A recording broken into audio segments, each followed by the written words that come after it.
Za ovaj preukusan recept sa tikvicama potrebno je da najprije operete 2 tikvice, a onda ih izrendate.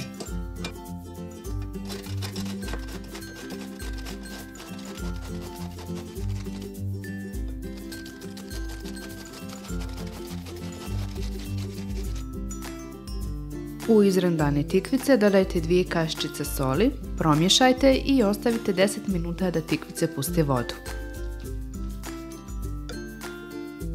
Za to vrijeme ćemo izrendati 2 krompira.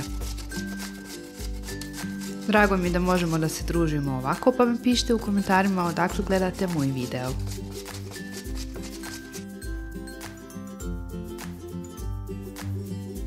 Izrendani krompir odmah procijedite bez čekanja.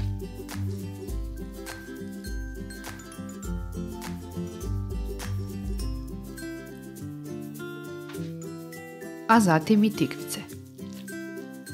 Ovaj postupak možete raditi kao ja rukama, možete i kroz gazu ili čistu krpu.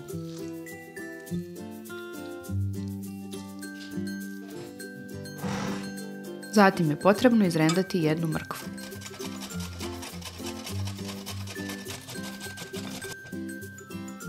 Nakon toga i 1 manji luk.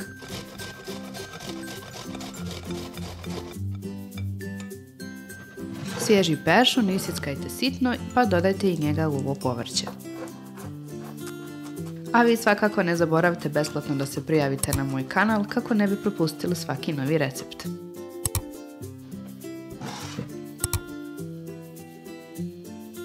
U povrće dodajte i 2 jajeta.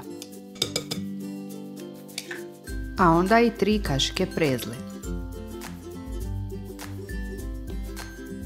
Sve to na kraju začinite sa malo soli i bibera. Promješajte sve zajedno da dobijete ujednačenu smjesu.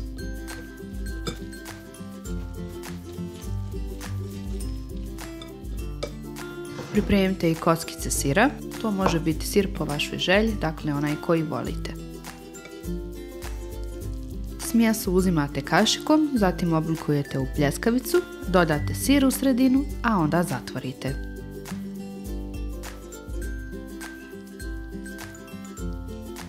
Isti je postupak dok ne potrošite svu smjesu.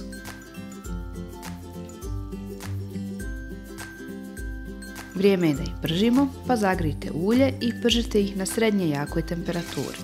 Poredate ih, poklopite i pržite sa jedne strane dok ne porumeni, pa ih okrenete.